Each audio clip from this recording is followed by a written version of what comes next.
I don't think people understand the true essence of leadership until they know Ratan Tata. Welcome to पुस्तक express. लोहे में ढली एक विरासत, रतन टाटा का परिचय। रतन टाटा, यह नाम गूंजता है, यह उद्योग की बात करता है, यह नवाचार की फुसफुसाहट है, यह भारत की आत्मा का प्रतीक है। प्रतिष्ठित टाटा परिवार में जन्मे रतन टाटा की कहानी साधारण से कोसों दूर है। साधारण शुरुआत से लेकर एक वैश्विक समूह का नेतृत्व करने तक उनका जीवन दूरदृष्टि, दृढ़ता और सत्यनिष्ठा की शक्ति का प्रमाण है। यह एक ऐसे व्यक्ति की कहानी है जिसने सपने देखने की हिम्मत की और ऐसा करते हुए भारतीय उद्योग का चेहरा बदल दिया। यह नेतृत्व, नवाचार और नैतिक आचरण के प्रति अटूट प्रतिबद्धता की कहानी है। सिर्फ एक जीवनी से कहीं अधिक। रतन टाटा एक जीवन सफलता का खाका है, महत्वाकांक्षी नेताओं के लिए एक मार्गदर्शक है और उन सभी के लिए प्रेरणा का स्रोत है जो बदलाव लाना चाहते हैं।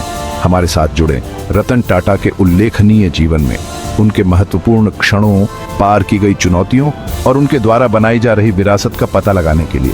यह एक ऐसी यात्रा है जिसे आप मिस नहीं करना चाहेंगे। अगर आपको यह वीडियो प्रेरणादायक लगा हो तो इसे लाइक करें और हमारे साथ इस यात्रा में बने रहें। प्रारंभिक वर्ष, एक नेता का निर्माण।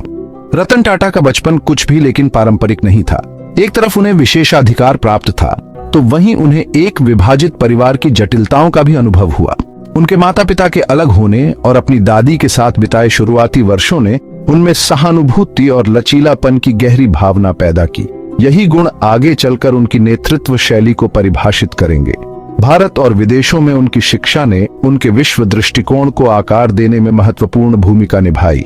कॉर्नेल विश्वविद्यालय के पवित्र हॉल से, जहां उन्होंने वास्तुकला का अध्ययन किया, टाटा स्टील में अपने शुरुआती कार्य अनुभव तक, हर कदम नेतृत्व में एक सबक था। यहीं पर उन्होंने कड़ी मेहनत, समर्पण और सभी स्तरों पर लोगों से जुड़ने के महत्व को सीखा। इन प्रारंभिक वर्षों ने उस नेता की नींव रखी जो वह बनेंगे। इन वर्षों ने उनमें जिम्मेदारी की गहरी भावना, उत्कृष्टता के प्रति प्रतिबद्धता और भारत की क्षमता में अटूट विश्वास पैदा किया। टाटा स्टील, नेतृत्व की कसौटी। टाटा स्टील, टाटा समूह की आधारशिला, रतन टाटा का परीक्षण स्थल बन गया। यहीं पर उन्होंने अपने नेतृत्व कौशल का सम्मान किया। तेजी से बदलते उद्योग की चुनौतियों का सामना करना पड़ रहा है। उन्होंने दुकान के फर्श पर शुरुआत की, जमीन से व्यवसाय सीखा। इस व्यावहारिक दृष्टिकोण ने उन्हें श्रमिकों का सम्मान दिलाया और उसे कंपनी के संचालन की अमूल्य समझ दी। टाटा स्टील में उनका कार्यकाल नवाचार और आधुनिकीकरण के प्रति उनकी प्रतिबद्धता से चिह्नित था। उन्होंने बदलते वैश्विक परिदृश्य के अनुकूल होने की आवश्यकता को पहचाना और दक्षता और उत्पादकता में सुधार के लिए पहल का नेतृत्व किया। प्रगति के प्रति यह प्रतिबद्धता हालांकि कंपनी के कर्मचारियों की कीमत पर कभी नहीं आई। प्रबंधन के प्रति उनके जन केंद्रित दृष्टिकोण में टाटा की सहानुभूति और अपने कर्मचारियों के प्रति चिंता स्पष्ट थी। टाटा स्टील में सीखे गए सबक उन्हें अच्छी तरह से सेवा देंगे, क्योंकि वे टाटा समूह के रैंक पर चढ़ गए थे। उन्होंने उनमें मजबूत नेतृत्व, रणनीतिक सोच का महत्व पैदा किया और किसी भी सफल उद्यम में मानवीय तत्व की गहरी समझ।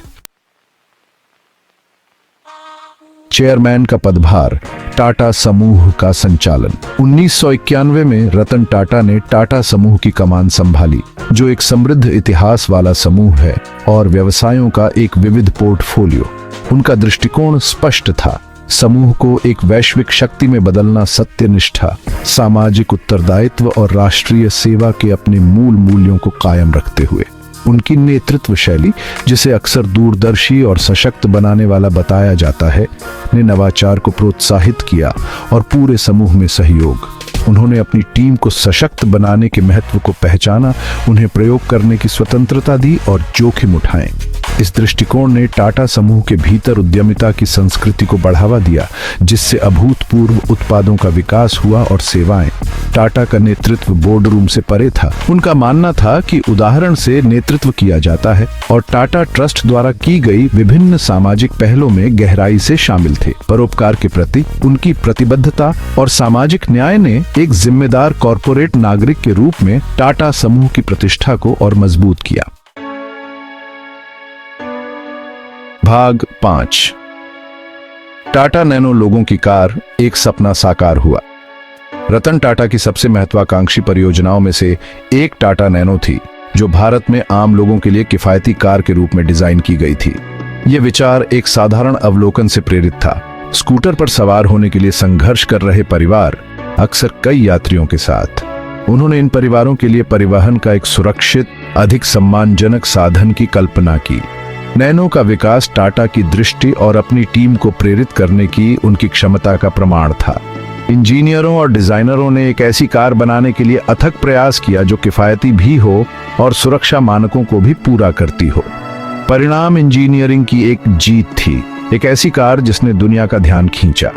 नैनो सिर्फ एक कार नहीं थी, यह आशा का प्रतीक था। जीवन को बेहतर बनाने के लिए नवाचार की शक्ति का प्रमाण था। जबकि कार को चुनौतियों का सामना करना पड़ा, यह रोजमर्रा के भारतीयों के जीवन में बदलाव लाने की रतन टाटा की प्रतिबद्धता का एक शक्तिशाली प्रतीक बनी रही। भाग 6, जगुआर लैंड रोवर, एक साहसिक अधिग्रहण। 2008 में रतन टाटा ने फोर्ड से प्रतिष्ठित ब्रिटिश ब्रांड जगुआर और लैंड रोवर का अधिग्रहण करते हुए एक साहसिक कदम उठाया। अधिग्रहण का कुछ हलकों में संदेह के साथ स्वागत किया गया। कई लोगों ने इन संघर्षरत लग्जरी ब्रांडों को पुनर्जीवित करने के लिए एक भारतीय कंपनी की क्षमता पर संदेह किया। हालांकि टाटा ने इन ब्रांडों को उनके पूर्व गौरव को बहाल करने का अवसर देखा। उन्होंने जगुआर लैंड रोवर टीम को नवाचार और उत्कृष्टता के लिए आवश्यक स्वतंत्रता और संसाधन दिए। परिणाम एक उल्लेखनीय बदलाव था। दोनों ब्रांडों ने लोकप्रियता में फिर से वृद्धि का अनुभव किया, एक बार फिर विलासिता और प्रदर्शन के प्रतीक बन गए। जगुआर लैंड रोवर का अधिग्रहण रतन टाटा की विरासत में एक निर्णायक क्षण था। इसने उनके व्यावसायिक कौशल, उनके वैश्विक दृष्टिकोण और भारतीय उद्योग की शक्ति में उनके अटूट विश्वास को प्रदर्शित किया। भाग 7, the Tata way, leading with values. Ratan Tata का नेतृत्व व्यापार की पारंपरिक सीमाओं से परे है। उनका मानना था कि मूल्यों के साथ नेतृत्व करना, सत्यनिष्ठा, नैतिक आचरण और सामाजिक जिम्मेदारी की गहरी भावना पर जोर देना। यह दर्शन, जिसे अक्सर टाटा तरीका कहा जाता है, टाटा समूह के डीएनए में समा गया। नैतिक आचरण के प्रति टाटा की प्रतिबद्धता व्यवसाय के सभी पहलुओं तक विस्तारित थी। आपूर्तिकर्ताओं और कर्मचारियों के साथ व्यवहार से लेकर सरकारों और समुदायों के साथ बातचीत तक। उनका मानना था कि सच्ची सफलता सिर्फ मुनाफे में नहीं, बल्कि समाज पर कंपनी के सकारात्मक प्रभाव में भी है। इस दृष्टिकोण ने टाटा समूह को भारत और विश्व स्तर पर सबसे भरोसेमंद और सम्मानित व्यावसायिक संस्थाओं में से एक के रूप में ख्याति दिलाई। इसने नैतिक कॉरपोरेट प्रशासन के लिए एक मानक स्थापित किया और व्यापार जगत के नेताओं की एक पीढ़ी को पूंजीवाद के प्रति अधिक जिम्मेदार दृष्टिकोण अपनाने के लिए प्रेरित किया। भाग 8, नवाचार और स्थिरता, विकास के स्तंभ। रतन टाटा ने माना कि दीर्घकालिक विकास और सफलता के लिए नवाचार और स्थिरता अनिवार्य हैं। उन्होंने टाटा समूह में नवाचार की संस्कृति को प्रोत्साहित किया, अनुसंधान और विकास में निवेश किया और संगठन के भीतर उद्यमिता की भावना को बढ़ावा देना। उनके नेतृत्व में टाटा समूह ने अक्षय ऊर्जा, दूरसंचार और सूचना प्रौद्योगिकी जैसे नए और उभरते क्षेत्रों में कदम रखा। इन रणनीतिक कदमों ने समूह को भारत के आर्थिक परिवर्तन में सबसे आगे खड़ा कर दिया। समूह की अपनी स्थिरता सुनिश्चित करते हुए राष्ट्र की प्रगति में योगदान देना। स्थिरता पर टाटा का ध्यान पर्यावरणीय चिंताओं से परे था।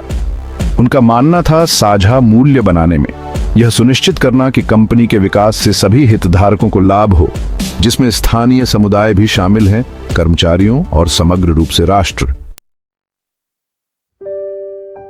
भाग 9, परोपकार, व्यवसाय से परे एक विरासत। रतन टाटा की विरासत व्यापार के दायरे से कहीं आगे तक फैली हुई है। वह अपने परोपकार और सामाजिक न्याय के प्रति अपनी अटूट प्रतिबद्धता के लिए समान रूप से प्रसिद्ध हैं। टाटा ट्रस्ट, टाटा समूह से जुड़े परोपकारी संगठनों का एक समूह, ने लाखों भारतीयों के जीवन को बेहतर बनाने में महत्वपूर्ण भूमिका निभाई है। टाटा के मार्गदर्शन में ट्रस्टों ने स्वास्थ्य सेवा, शिक्षा, गरीबी उन्मूलन और आपदा राहत जैसे क्षेत्रों में महत्वपूर्ण योगदान दिया है। इन पहलों में उनकी व्यक्तिगत भागीदारी समाज को वापस देने और वंचितों के उत्थान के लिए अपने विशेषाधिकार का उपयोग करने में उनके गहरे विश्वास को दर्शाती है। टाटा के परोपकारी प्रयास, उनकी करुणा, सामाजिक जिम्मेदारी की उनकी भावना और अधिक न्यायपूर्ण और न्यायसंगत समाज बनाने के लिए सामूहिक कार्रवाई की शक्ति में उनके विश्वास का प्रमाण है। भाग 10। रतन टाटा, सभी के लिए प्रेरणा। रतन टाटा का जीवन और कार्य जीवन के सभी क्षेत्रों के लोगों के लिए प्रेरणा का स्रोत है। उनकी यात्रा चुनौतियों और विजयों दोनों से चिह्नित कड़ी मेहनत, दृढ़ता और सत्यनिष्ठा के मूल्यों का प्रतीक है। उन्होंने दिखाया है कि सफलता केवल मुनाफे के बारे में नहीं है, बल्कि दुनिया पर सकारात्मक प्रभाव डालने के बारे में भी है। उनकी नेतृत्व शैली, विनम्रता, सहानुभूति और नैतिक आचरण के प्रति गहरी प्रतिबद्धता की विशेषता ने दुनिया भर में इच्छुक नेताओं के लिए एक मानक स्थापित किया है।